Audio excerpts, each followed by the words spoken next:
শুরু হলো সব খবর। যমুনা টেলিভিশনের নিয়মিত আয়োজনে আপনাদের সবাইকে স্বাগত জানাচ্ছি। আমি শাওন দত্ত। ঈদ আনন্দে মাতোয়ারা দেশ। সারা দেশের বিনোদন কেন্দ্রে ঢল নেমেছে মানুষের। জনসমুদ্রে পরিণত হয়েছে কক্সবাজার, সিলেট ও পার্বত্য অঞ্চলেও একই চিত্র। জমজমাট ওয়াটার পার্ক সহ বিভিন্ন দর্শনীয় স্থানগুলো। এ যেন জনসমুদ্র। সৈকতের প্রতিটি পয়েন্টে মানুষ আর মানুষ। ঈদ আনন্দে মাতোয়ারা সবাই। ঈদের দ্বিতীয় দিনে সকাল থেকেই কক্সবাজার লোকে লোকারণ্য। ভিড় জমিয়েছে সমুদ্রপ্রেমীরা। সুগন্ধা, লাবণী, কলাতলি সহ প্রতিটি পয়েন্টে আনন্দ উচ্ছ্বাস। কেউ কেউ বেড়াচ্ছেন ইনানি সৈকত আর হিমছড়িতে। জমজমাট হোটেল মোটেল ব্যবসাও। ঈদের ছুটিতে আর দেখি 4-5 দিন থাকবো ইনশাল্লাহ। বাচ্চা যেহেতু নিয়ে আসছে, ও সমুদ্র দেখবো, এই জন্য এখানে আসে। এই সাগরের ঢেউ অনেক সুন্দর, সবাই এসে যেন এই জিনিসটা দেখে উপভোগ করে। দেখে আসছি তোমার সাথে। মা, বাবা, মামা। পর্যটকদের ঢল সিলেটেও। ঢলের কারণে বন্ধ থাকা সাদা পাথর খুলেছে। সকাল থেকেই সেখানে মানুষের সমাগম। মেঘ পাহাড়ের অপরূপ সৌন্দর্য, সাথে স্বচ্ছ জলধারা। তার মাঝে আনন্দ উচ্ছ্বাসে মাতোয়ারা সবাই। অনেকে আবার বেড়াচ্ছেন জাফলং, বিছানাকান্দি, রাতারগুল সহ দর্শনীয় অন্য স্পটগুলোতে। খুবই সুন্দর, এত সুন্দর জায়গা বাংলাদেশ আর নাই বললে চলে। বন্ধে সবাইকে পেয়ে ফ্যামিলি সবাই একসাথে এসেছি। পলিথিন বা প্লাস্টিকের জিনিসগুলো ফেলি, এগুলো যদি না ফেলতাম তাহলে পর্যটন কেন্দ্রগুলো আরো সুন্দর হতো। পাহাড় প্রেমীরা ছুটছেন পার্বত্যাঞ্চলে। উৎসবমুখর রাঙামাটির সাজেক, বান্দরবানের রুমারবগা লেক এবং থানচিতে তুমাতুঙ্গি পর্যন্ত ভ্রমণে নিষেধাজ্ঞা আংশিক তুলে নেয় অনেকে ছুটছেন সেখানে। পার্বত্য জেলার মধ্যে আমরা বিভিন্ন স্পটে ঘুরে দেখব। সবার সাথে আসছি, ফ্যামিলির সাথে মজা করতেছি।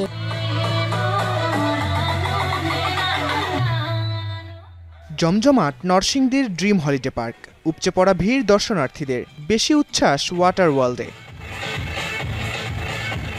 নেচে গেয়ে হই হুল্লোড়ে মেতে উঠেছে সব বয়সী মানুষ। সাথে অন্য রাইডগুলোতেও চড়ছেন অনেকেই। স্নান করছি, এরপর আর অন্য জায়গায় ঘুরবো। আদর্শ গ্রামটা দেখার মতো।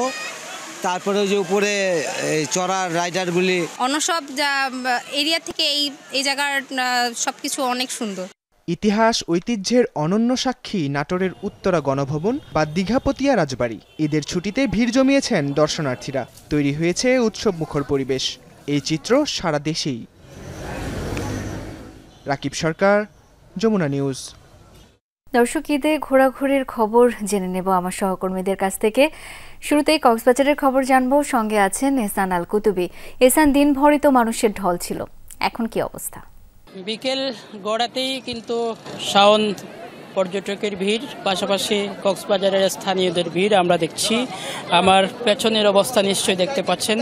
এখানে বিপুল পরিমাণ পর্যটক, একেবারে পুরো সৈকত জুড়ে মানুষের ভিড়, সেটি আমরা দেখছি। এখানে ছোট বড় সব বয়সী মানুষ কিন্তু কক্সবাজারের সমুদ্র সৈকত থেকে এখানকার যে সৌন্দর্য, বিশেষ করে বিশাল বিশাল যে ঢেউ আসতে পড়ছে, সেই ঢেউয়ের সাথে অনেককেই আমরা এখন পর্যন্ত দেখছি তারা খেলছে। যদিও একটু পরে সন্ধ্যা নামবে, তারপরও অনেকেই নির্দেশনা অমান্য করে আমরা দেখতে পাচ্ছি সাগরে লাফালাফি করছে, দৌড়াদৌড়ি করছে এবং অনেককেই দেখছি যে ওয়াটার বাইকে করে এই প্রান্ত থেকে অন্য প্রান্তে ঘুরে বেড়াচ্ছে। আর হচ্ছে একটু পরে যেহেতু সূর্যাস্ত হবে, সেই সূর্যাস্ত দেখার জন্য এবং সূর্যাস্তর সাথে নিজের এবং পরিবারের এবং বন্ধুদের সাথে ছবি তুলে রাখার জন্য কিন্তু সবাই ব্যস্ত হয়ে পড়বেন। তো এই সময়টা আসলে শুধু সমুদ্র সৈকত নয়, এই সময়টাতে সবচেয়ে বেশি ভিড় থাকে সমুদ্র সৈকতের পাশাপাশি কক্সবাজারের অন্যান্য যে পর্যটন স্পটগুলো রয়েছে, হিমছড়ি, ইনানি, পাটুয়ার টেক এবং সাফারি পার্ক সহ অন্যান্য যে স্পটগুলো রয়েছে সেখানেই। আর হচ্ছে এই অবস্থা কিন্তু আরও বাড়বে, অর্থাৎ পর্যটক আরও বাড়বে কালকে থেকে। যে কত হোটেল মোটেলের যে অবস্থা আমরা দেখেছি বুকিংয়ের, একেবারে 5 তারকা 3 তারকা পর্যন্ত সবগুলো হোটেলের মোটামুটি সোল্ড আউট বলা যায় বেশিরভাগ। তো এই ক্ষেত্রে বোঝা যাচ্ছে আগামীকাল থেকে পর্যটকের সংখ্যা আরও বাড়বে। শাওন। ইহসান, আরেকটু জানতে চাই, যারা পর্যটক যারা এসছেন ওখানে ঘুরছেন তাদের কাছে সার্বিক ব্যবস্থাপনা নিয়ে কোনো অভিযোগ রয়েছে কিনা, তারা কি খুশি? অবশ্যই অভিযোগ আছে। অভিযোগ হচ্ছে শুধু ব্যবস্থাপনার সেটার কথা যদি বলি, যেহেতু এখানে লাখ লাখ টাকা খরচ করার জন্য পর্যটকরা ছুটে আসেন দেশের অন্যান্য প্রান্ত থেকে, বিশেষ করে কক্সবাজার এবং ঢাকা ট্রেন চালু হওয়ার পর থেকে পর্যটকের সংখ্যা কিন্তু দিন দিন বৃদ্ধি পাচ্ছে, সেই পরিমাণ কিন্তু সেবা বৃদ্ধি পায়নি। কারণ হচ্ছে কক্সবাজারের হোটেলের যখন বুকিং দেয় তখনও আমরা অভিযোগ শুনি, হোটেল বুকিং দেওয়ার সময় আবার হচ্ছে খাবার হোটেলে গেলেও সেখানেও বুকিংয়ের কথা, সেখানেও কিন্তু অভিযোগ আমরা শুনি। আর গাড়ি নিয়ে এই প্রান্ত থেকে আরেকটা প্রান্তে যাওয়ার যে ভাড়া, সেই ভাড়া অতিরিক্ত ভাড়া নেওয়া হয়, সেই অভিযোগও আমরা শুনি। কিন্তু জেলা প্রশাসনের পক্ষ থেকেও তারা বারবার দাবি করেন যে তারা চেষ্টা করছেন যাতে পর্যটকরা কোনো ধরনের হয়রানির শিকার না হয়। আর পাশাপাশি এখানে সিসিএফ লাইফগার্ডের সদস্যরা কিন্তু রয়েছেন। একটু আগেও আমরা দেখেছি 2 জন পর্যটক বেশে যাচ্ছিল, এই সময় তারা সিসিএফ লাইফগার্ডের সদস্যরা তাদেরকে উদ্ধার করেছেন। অনেক ধন্যবাদ আপনাকে। তাদের কাছেও কিন্তু দর্শক, এ পর্যায়ে একটু যেতে চাই পতেঙ্গা সৈকতে, সেখানে রয়েছেন সহকর্মী শহীদুল সুমন। সুমন, সৈকতে মানুষের সমাগম কেমন দেখতে পাচ্ছেন? সার্বিক ব্যবস্থাপনা নিয়ে কি বলছেন তারা? শাওন, অগণিত মানুষ আসলে বিকেলের পর থেকে, বিকেল 3টা থেকে আসলে সাধারণ মানুষের পর্যটকদের যে ঢল সেটি কিন্তু এখনো পর্যন্ত অব্যাহত রয়েছে। আমি যদি একেবারে সমুদ্র সৈকতের আসলে অবস্থাটা দেখাই, অসংখ্য মানুষ, বিভিন্ন বয়সী মানুষ, বিভিন্ন শ্রেণী পেশার মানুষ, তারা কিন্তু ঈদের ছুটি কাটাতে একটু আনন্দ করতে আসলে মূলত এই পতেঙ্গা সমুদ্র সৈকতে এসেছেন। যারা কক্সবাজারে যেতে পারেনি বিভিন্ন কারণে, তারা কিন্তু কক্সবাজারে যে আনন্দটুকু সেটি উপভোগ করার জন্য মূলত এখানে এসেছেন এবং তারা কিন্তু প্রত্যেকেই দেশের বিভিন্ন প্রান্ত থেকেও এসেছেন, স্থানীয়রা এসেছেন। তারা বলছেন যে, স্থানীয়রা বলছেন যে তারা আগেও এসেছেন, কিন্তু ঈদের ছুটিতে অন্যান্য প্রান্তের যারা মানুষ রয়েছেন তাদের সাথে আসলে আনন্দটুকু তো ভাগাভাগি করার জন্য তারা আবারও এসেছেন। সমুদ্র সৈকত কক্সবাজারে যেসব অনুষঙ্গ রয়েছে আনন্দের, সবটুকুই কিন্তু পতেঙ্গা সমুদ্র সৈকতে আছে। ফলে সাধারণ মানুষ যারা পর্যটকরা এখানে আসছেন তারা কিন্তু তাদের মতো করে পরিবার পরিজনদের নিয়ে কিন্তু আনন্দ করছেন। আপনি দেখছেন একেবারে সৈকতে নেমে পড়েছেন, অনেকেই গোসল করছেন, সাঁতার কাটছেন, কেউ বা স্পিড বোর্ড আসলে ঘুরছেন। সব মিলিয়ে কিন্তু সাধারণ যারা এখানকার পর্যটকরা রয়েছেন তারা আসলে বলছেন যে ছোট ছোট যেসব দোকানগুলো রয়েছে সেগুলোর কারণে কিছুটা ব্যবস্থাপনায় ঘাটতি রয়েছে, তারা আসলে অনেকটা আনন্দ করতে পারছে না। এই অভিযোগটুকু বাদে কিন্তু তারা তাদের যে আনন্দটুকু সেটি কিন্তু তারা পুরো দমে। সুমন, ধন্যবাদ আপনাকে। দর্শক, এ পর্যায়ে যেতে চাই সিলেটের সাদা পাথর এলাকায়, সেখানে রয়েছেন সহকর্মী মাহবুবুর রহমান রিপন। রিপন, আপনি সকাল থেকেই সাদা পাথরে মানুষের ভিড়ের খবর জানাচ্ছিলেন, কিছুক্ষণ আগেও জানিয়েছেন প্রচুর মানুষের সমাগম। এই মুহূর্তে কি অবস্থা দেখতে পাচ্ছেন সেখানকার, জানাবেন? শাওন, যেহেতু এটি সীমান্ত এলাকায়, এর আগেও আপনাকে জানিয়েছিলাম 6টার পরে এখানে পর্যটকদের থাকতে মানা রয়েছে, এবং তারপরেও আমি একটু দেখাতে চাই পর্যটকদের কিন্তু কোনোভাবেই তুলতে পারছেন না। বিজিবি এবং ট্যুরিস্ট পুলিশের যারা রয়েছেন তারা বারবারই মাইকে ঘোষণা দিচ্ছেন দ্রুত স্থানটি ত্যাগ করার জন্য। এটা আমরা প্রতি বছরই এই ঠিক এই মৌসুমে লম্বা ছুটি যে সময় থাকে সেই সময়টাতে আমরা লক্ষ্য করি যে অন্যান্য পর্যটন কেন্দ্র থেকে শেষ বিকেলের দিকে যারা আসেন তারা কিন্তু অনেকটা মানে এই 6টার পরেও তারা থাকতে চান এখানে, কারণ অনেক দূর থেকে তারা আসেন, সে কারণে তারা হয়তো উঠতে চান না। এবং এখনও দেখছেন যে বেশ কিছু পর্যটক এখানে রয়েছে এবং ট্যুরিস্ট পুলিশের যারা রয়েছেন তারা তাদেরকে বুঝিয়ে সেখান থেকে তুলে নেওয়ার চেষ্টা করছেন, তারপরেও তারা উঠতে চাচ্ছেন না। হয়তো আরও আধা ঘন্টার পরিমাণ সময় লাগবে তাদের এই জায়গাটি খালি করতে। দিনভরই আমরা দেখছিলাম যে সারা দেশ থেকেই পর্যটকরা এখানে আসেন, কিন্তু আজকে ঈদের পরের দিন সেখানে কিন্তু পর্যটকের অন্যান্য জেলার পর্যটকের সংখ্যা খুব কম ছিল। তবে এখানকার যারা পর্যটক সংশ্লিষ্ট রয়েছেন তারা বলছেন যে আগামীকাল এবং পরশু সারা দেশ থেকে পর্যটকরা এখানে আসবেন। শাওন, রিপন, অনেক ধন্যবাদ আপনাকে। দর্শক, যমুনা ফিউচার পার্কে রয়েছেন সহকর্মী মাইনুল মারুফ, এবার যাব সেখানে। মাইনুল, যমুনা ফিউচার পার্কে দর্শনার্থীদের চাপ কেমন দেখছেন? ঈদের দ্বিতীয় দিন আজ স্বাভাবিকভাবেই কিন্তু শিশু এবং বয়সী বিভিন্ন বয়সের মানুষের কিন্তু এখানে ভিড় রয়েছে এবং তারা সবাই কিন্তু এখানে আসছেন এবং এনজয় করছেন। এখানে বিভিন্ন রকমের রাইড রয়েছে, খেলা রয়েছে এবং তারা কিন্তু আমরা দেখতেই পাচ্ছি এখানে কিন্তু মানুষ সেগুলোতে চড়ছেন, খেলছেন এবং বিশেষ করে শিশুরা কিন্তু এই যে যমুনা ফিউচার ওয়ার্ল্ডে যেই সকল রাইড এবং যে সকল খেলা রয়েছে তা কিন্তু বেশ এনজয় করছে। পাশাপাশি বড়রাও দেখেছি আমরা বিভিন্ন রাইডে চড়ছে এবং এখানে কিন্তু প্রায় 150-এরও বেশি এরকম উপভোগ করার মতো, আনন্দ করার মতো বা খেলার মতো জিনিসপত্র রয়েছে বা বিভিন্ন খেলার যে সকল আইটেম থাকে তা কিন্তু রয়েছে, এবং শিশুরা এসে কিন্তু সে সকল রাইডে কিন্তু উঠছেন, তারা নিজেদের মতো আনন্দ করছেন। পাশাপাশি আমরা দেখেছি এখানে কিছুক্ষণ আগে পুতুল নাচের আয়োজন করা হয়েছিল। এছাড়া এখানে কিন্তু ম্যাজিক শো রয়েছে এবং সেই সকল এমন দৃষ্টিনন্দন আকর্ষণীয় জিনিস কিন্তু এখানে শিশু এবং সকল বয়সীদের যেই আকর্ষণের কেন্দ্রবিন্দু হয়ে উঠেছে। তারা আসছেন, এখানে এনজয় করছেন এবং দেখছেন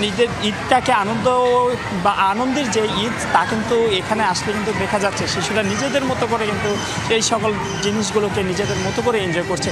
এর বাইরে যদি আমি বলি, আজ এখানে কিছুক্ষণ পরেই এখানে একটি ম্যাজিক শো হবে। সেই ম্যাজিক শো জন্য প্রস্তুতি চলছে এবং তার পাশাপাশি এখানে কিছুক্ষণ পুতুল নাচের একটি আয়োজন ছিল। সেই আয়োজন আমরা দেখছি যে সবাই এখানে দেখেছেন এবং এর পাশাপাশি এখানে যারা এসেছেন তারাও কিন্তু বেশ স্বতঃস্ফূর্তভাবেই কিন্তু এখানে উপভোগ করছেন। এবং যমুনা ফিউচার ওয়ার্ল্ডের যে সকল আয়োজন রয়েছে, এখানে আমাদেরকে যেমনটা জানানো হয়েছে প্রায় 150-র বেশি এমন আয়োজন রয়েছে, 150-র বেশি খেলার আইটেম রয়েছে এবং সে সকল আইটেমে কিন্তু শিশুরা আসছেন, পাশাপাশি বিভিন্ন বয়সী মানুষরা কিন্তু আসছেন। শাওনা, মাইনুল্লাহ, অনেক ধন্যবাদ আপনাকে। এ পর্যায়ে যাব রাজধানীর হাতিরঝিল এলাকায়, সেখানে রয়েছেন সহকর্মী তানভীর সিদ্দিক টিপু। টিপু, ঈদের দ্বিতীয় দিন কেমন ভিড় দেখছেন হাতিরঝিলে? শাওন, ঈদের দ্বিতীয় দিনে এখন পর্যন্ত কিন্তু হাতিরঝিলে মানুষের ভিড় মোটামুটি রয়েছে। আমরা অন্যান্য ঈদগুলোতে, বিশেষ করে ঈদুল ফিতরের ক্ষেত্রে যেমনটা দেখি যে প্রচুর মানুষ ভিড় করেন হাতিরঝিলে, তেমনটা এখনও দেখিনি, কিন্তু মোটামুটি মানুষের ভিড় রয়েছে এবং তারা আসছেন। আপনি জানেন যে ঈদুল আজহার যে আনুষ্ঠানিকতা সেটি মোটামুটি প্রথম দিনেই শেষ হয়ে যায় বেশিরভাগ মানুষের, ফলে প্রথম দিনে সবাই ঘুরতে বের হতে না পারলেও দ্বিতীয় দিনে তারা চেষ্টা করেন যে বাইরে বের হতে, পরিবার পরিজন সবাইকে নিয়ে তারা একটু হাতিরঝিল থেকে শুরু করে ঢাকার রাজধানী কেন্দ্রিক, রাজধানীতে আপনি জানেন যে খুব বেশি যাওয়ার জায়গা নেই, মানুষের খুব বেশি বিনোদন কেন্দ্র নেই বা পর্যটন কেন্দ্র নেই, ফলে হাতিরঝিল, চন্দ্রিমা উদ্যান এবং রবীন্দ্র সরোবর বা এই ধরনের যে খোলা যেসব জায়গাগুলো রয়েছে সেগুলোতেই আসলে মানুষকে যেতে হয়। এবং দু একটি যে শিশু পার্ক রয়েছে আমরা সেখানেও দেখেছি, এর আগে আমরা একটি শিশু পার্কে ছিলাম, সেখানেও দেখেছি যে কিছু শিশুরা সেখানে আনন্দ করছে, উল্লাস করছে। এবং হাতিরঝিলে আমরা যখন এসেছি সেখানেও ছোট থেকে শুরু করে পরিবারের প্রায় সব সদস্য মিলেই কিন্তু এখানে ঘুরে বেড়াচ্ছেন এবং মোটামুটি একটি ভিড় এখানে রয়েছে এবং বলা চলে যে এভাবেই আসলে রাজধানীবাসী তাদের সাধ্যের সবটুকু দিয়েই আসলে আনন্দ উপভোগ করার চেষ্টা করছে। শাওন, অনেক ধন্যবাদ। ঈদের ছুটিতে মিরপুরের জাতীয় চিড়িয়াখানায় ছিল উপচে পড়া ভিড়। প্রাণী দেখার পাশাপাশি পরিবার পরিজন নিয়ে উপভোগ করেছেন চিড়িয়াখানার ছায়া সুনিবিড় নির্মল প্রকৃতিকে। এবারের ঈদের ছুটিতে অন্তত 8 লাখ দর্শনার্থী ঘুরতে আসবেন চিড়িয়াখানায়, প্রত্যাশা কর্তৃপক্ষের।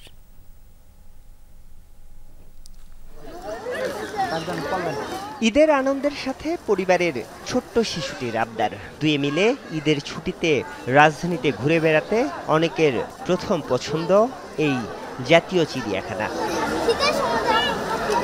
ব্যস্ততার বৈরী আবহাওয়ায় ঈদের দিন বের হতে পারেননি অনেকে। রোববার ছিল তার উল্টো।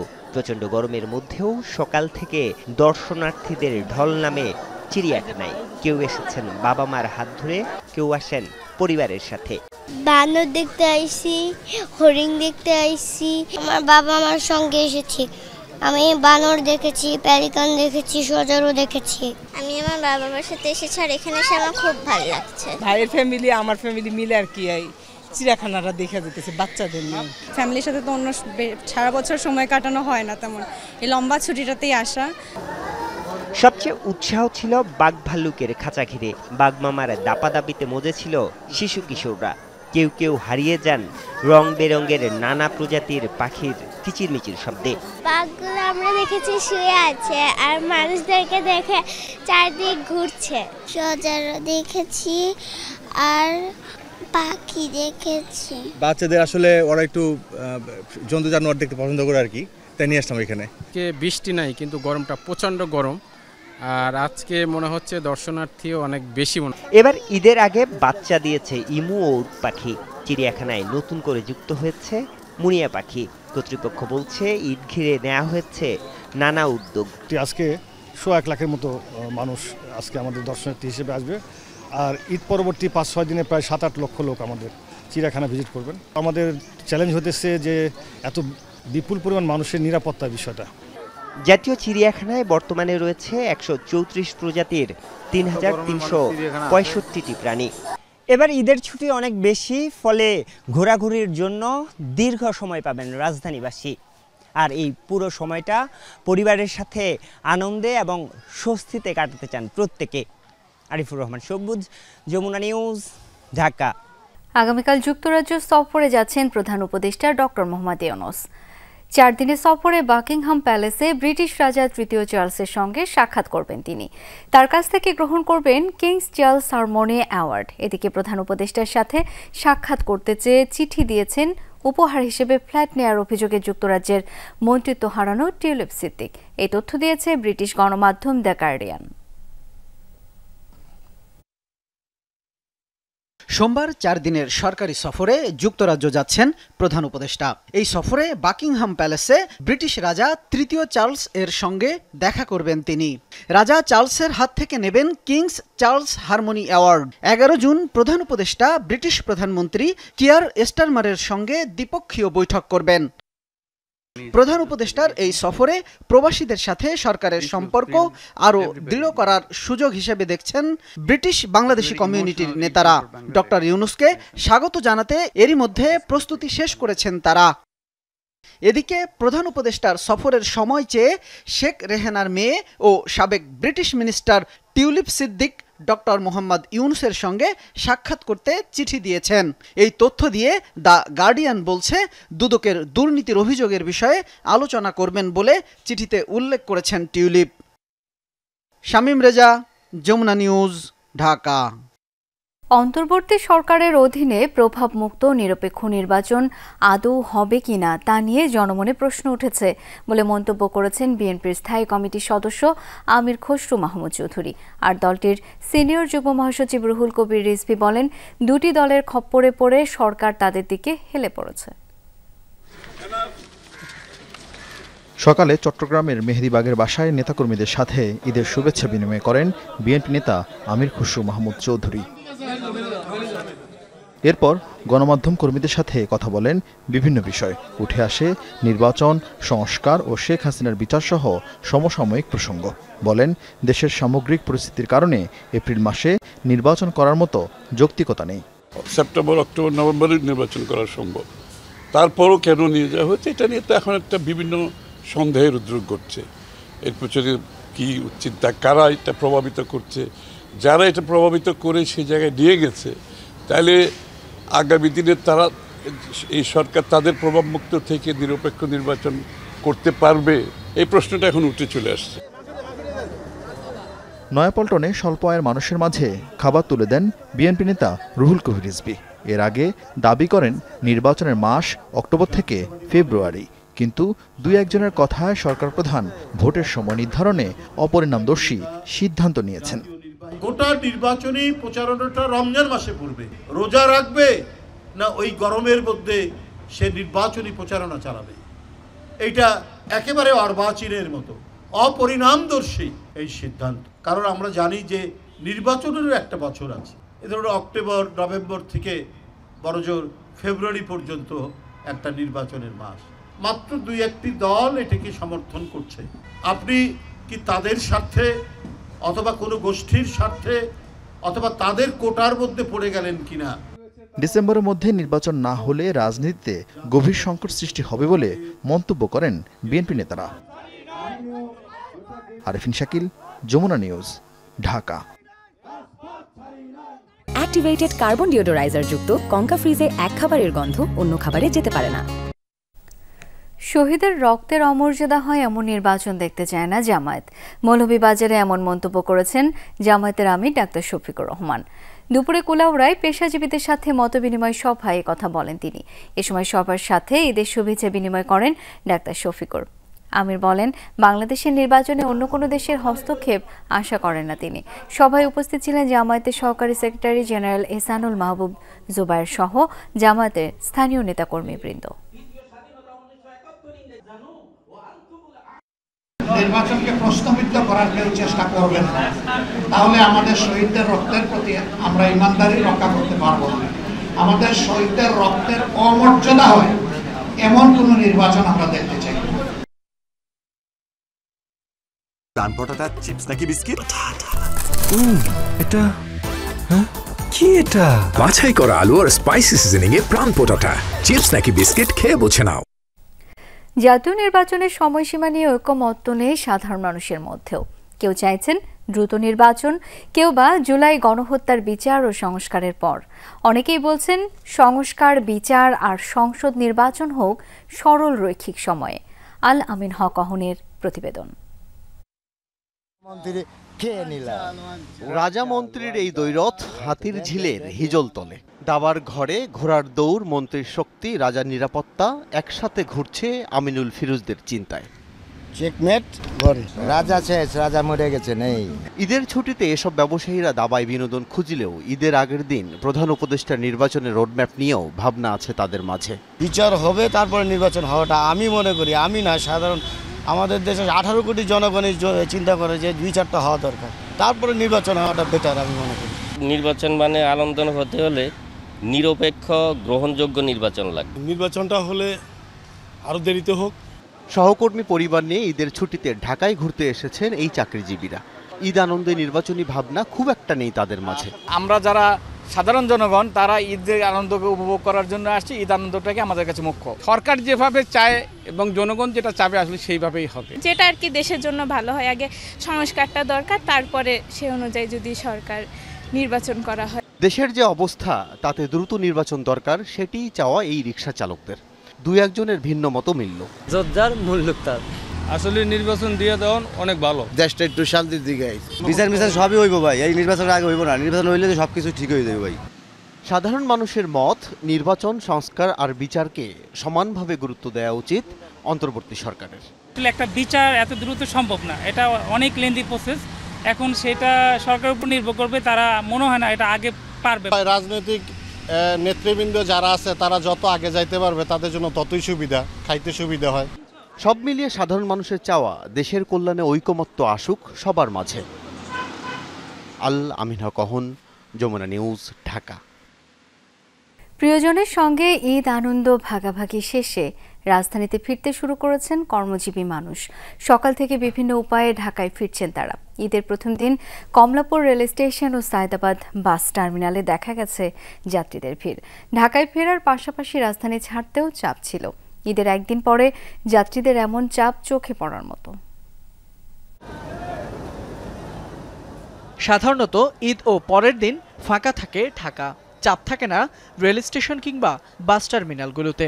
তবে এবারের চিত্র পুরোপুরি ভিন্ন। রেল স্টেশনের যাত্রীদের এমন হুড়োহুড়ি বলে দেয় সেই কথা।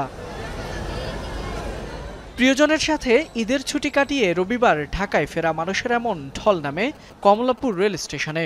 জীবিকার তাগিদে সকলেই ফিরছেন যান্ত্রিক এই নগরীতে। আমার ঈদের পরের দিন হাজির হতে হবে, সেই জন্য দ্রুত চলে আসা। আমি আরও 2 দিন পরে আসতাম, কিন্তু আমার ছোট ভাইকে আমি রিসিভ করার জন্যই মূলত আজকে চলে আসছি। করে দিয়েছিল 3 দিনের শেষ, কালকে থেকে ডিউটি থাকবো, ভালোই খেটেছি।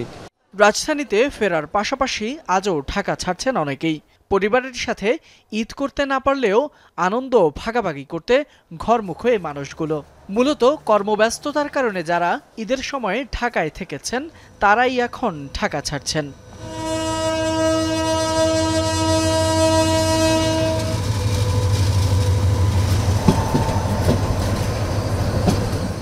ঈদের আগে জ্যাম ছিল, সেজন্য যাইতে পারি না, গ্যাদারিং ছিল। এখন একটু যানজট কম, সেজন্য এখনই সবার সাথে মিলেমিশে ঈদ করার জন্য দেশে যাচ্ছি। ঈদ সবসময় ঢাকায় করি, এই জন্য ঢাকা ঈদ করে এরপরের দিন গ্রামে যাই। ঈদের পরের দিন যাওয়া মানে কি যে ভাইরা সবাই থাকবে বা আত্মীয় স্বজন আরও যারা যারা সবাইকে পাবো, সেই হিসাবেই আমরা ঈদের পরের দিনই যাচ্ছি। আনন্দটা সবার সাথে ভাগ করে নেওয়ার জন্য, আর যানজটটা অনেক ফ্রি থাকবে সেজন্য আর কি করে যাওয়া হচ্ছে আর কি।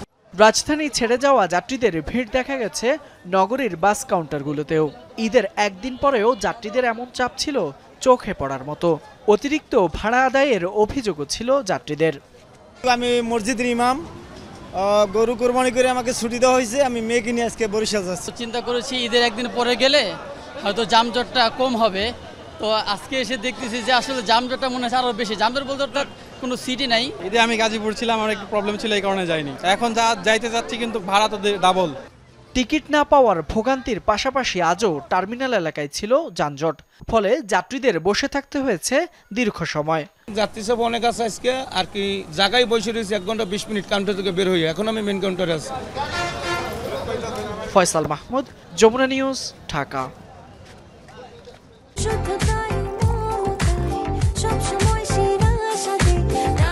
প্রাণ UHT মিল্ক, শুদ্ধতায় ও মমতায় সবসময় সেরা স্বাদে। ঈদের প্রথম দিনের কোরবানির বর্জ্য মাত্র 8 ঘন্টার মাঝে পরিষ্কার করা সম্ভব হয়েছে বলে দাবি ঢাকা দক্ষিণ সিটি প্রশাসকের। দ্বিতীয় দিনের বর্জ্য 6 ঘন্টার মধ্যেই পরিষ্কার হয়েছে। প্রায় একই রকম দাবি উত্তর সিটির পক্ষ থেকেও। তবে সিটি কর্পোরেশনের নানা ধরনের দাবি করলেও সড়কের কিছু স্থানে রবিবার দুপুর পর্যন্ত জমে থাকতে দেখা যায় কোরবানির বর্জ্য। কোরবানির প্রথম দিনের 24 ঘন্টা পার না হতেই অনেকটাই পরিষ্কার রাজধানীর বিভিন্ন সড়ক। কোথাও জমে থাকা বর্জ্য পরিষ্কার হয়েছে, কোথাও করা হচ্ছে। শহর পরিষ্কার করতে কর্মীদের ছিল নিরলস প্রচেষ্টা, কিন্তু তারপরও কিছু সড়কে বর্জ্যের দেখা মেলে। রবিবার দুপুর 1টা পর্যন্ত মিরপুর 60 ফিট সড়কে জমে থাকতে দেখা যায় বর্জ্য। দুপুর 12টার পর তা পরিষ্কারের উদ্যোগ নেয় সিটি কর্পোরেশনের কর্মীরা। উত্তরের অনেক এলাকা পরিষ্কার থাকলেও কিছু কিছু সড়কে লক্ষ্য করা যায় কোরবানির বর্জ্য। ঢাকা দক্ষিণ সিটির বেশিরভাগ এলাকা থেকেই নির্ধারিত সময়ের মধ্যেই বর্জ্য অপসারণ হয়েছে। তবে চকবাজারের বিভিন্ন স্থানে দেখা মিলে বর্জ্যের, যেখানে প্রথম দিনের বর্জ্যের সাথে যুক্ত হয় দ্বিতীয় দিনের কোরবানির ময়লা। সরু গলির যেসব এলাকায় ময়লা জমা ছিল তা সরাতে সক্রিয় ছিল সিটি কর্পোরেশনের কর্মীরা। এমন পরিস্থিতিতেই দুপুরে সংবাদ সম্মেলন করেন ঢাকা দক্ষিণের প্রশাসক। মাঠ পর্যায়ের কর্মীদের নিরলস চেষ্টার কারণেই 8 ঘন্টায় ঢাকা দক্ষিণ সিটি পরিষ্কার করা সম্ভব হয়েছে বলে দাবি তার। আমরা টার্গেট রেখেছি যে এই পরিমাণ আমরা 3 দিনে, প্রথম দিনেরটা আমাদের 100% হয়ে গেছে, সেকেন্ডের আমরা 6 ঘন্টা টাইম নিয়েছি। যেমন আপনারা দেখতেছেন এখনও ময়লা আসতেছে, যেগুলো আজকের কোরবানি হয়েছে। আর কালকের হয়তো টুকটাক অল্প স্বল্প কিছু হবে, সেগুলো আমরা সাথে সাথে ক্লিন করে ফেলবো। বর্জ্য পরিষ্কার বিষয়ে একই রকম দাবি করা হয় ঢাকা দক্ষিণ সিটি কর্পোরেশনের পক্ষ থেকেও। ভাস্কর ভাদুরী, যমুনা নিউজ, ঢাকা। কোরবানির মাংস কাটা নিয়ে বাগবিতণ্ডার জেরে ভাইয়ের হাতে ভাই খুনের অভিযোগ। এমন ঘটনা ঘটেছে ব্রাহ্মণবাড়িয়ার বিজয়নগরে। শনিবার রাতে চিকিৎসাধীন অবস্থায় মারা যান দুলাল মিয়া। সকালে মরদেহ ময়নাতদন্ত শেষ হয়েছে। প্রত্যক্ষদর্শীরা জানান, ঈদের দিন কোরবানির মাংস কাটার সময় আকারে ছোট বড় হওয়া নিয়ে দুলালের সাথে ছোট 2 ভাই রুবেল ও আলমগীরের কথা কাটাকাটি হয়। এরই জেরে দুলালকে মারধরের পর মুখে বিষ ঢেলে দেওয়ার অভিযোগ ওঠে 2 ভাইয়ের বিরুদ্ধে। পরে পালিয়ে যায় অভিযুক্ত 2জন। স্বজনরা জানিয়েছেন, জমি জমা নিয়ে ভাইদের মধ্যে আগে থেকেই বিরোধ ছিল। ঘটনা তদন্ত করছে পুলিশ। আমার সে বাপরে চাচাইতে দইরা বেরছে পিঠা সাইরা দেয় মইরা যাইতাছে পরে বিষ ঢাইলা দিছে। কুরবানির মাংস বানালে মায়ের দূর কইরা বিষ ঢাইলা দিছে। গাজায় হামাসের হাতে বন্দীদের মুক্তির দাবিতে আবারও বিক্ষোভে উত্তাল হল ইসরায়েল। শনিবার রাজধানী তেল আবিবের রাস্তায় জড়ো হয় শত শত মানুষ। নেতানিয়াহু সরকারের অবহেলায় গাজায় জিম্মিদের মৃত্যু হচ্ছে বলে অভিযোগ বিক্ষোভকারীদের।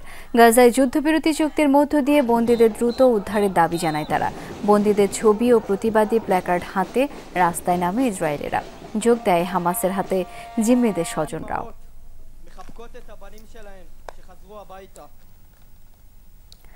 যুক্তরাষ্ট্রের সামরিক বাহিনীর 250তম প্রতিষ্ঠাবার্ষিকী উপলক্ষে অনুষ্ঠিতব্য কুচকাওয়াজ ঘিরে চলছে ব্যাপক প্রস্তুতি। ওয়াশিংটন ডিসিতে জড়ো করা হচ্ছে অত্যাধুনিক সমরাস্ত্র ও যুদ্ধযান। ট্যাঙ্ক পরিবহনকারী ট্রেনের একটি ভিডিও প্রকাশ করেছে পেন্টাগন। আগামী 14 জুন ওয়াশিংটন ডিসিতে অনুষ্ঠিত হবে বর্ণাঢ্য সামরিক কুচকাওয়াজ। একই দিন মার্কিন প্রেসিডেন্ট ডোনাল্ড ট্রাম্পের 79তম জন্মদিন, তাই আয়োজনের প্রস্তুতিতে কোনো কমতি রাখা হচ্ছে না। প্যারেডে অংশ নেবে 6500 সেনা। কুচকাওয়াজের অন্যতম আকর্ষণ মার্কিন সমর ভাণ্ডারের প্রদর্শনী। এবার কুচকাওয়াজে প্রদর্শিত হবে 150 যুদ্ধযান ও অর্ধশত যুদ্ধবিমান। এই ছিল আজকের সব খবরের আয়োজন। ধন্যবাদ এতক্ষণ সাথে থাকার জন্য।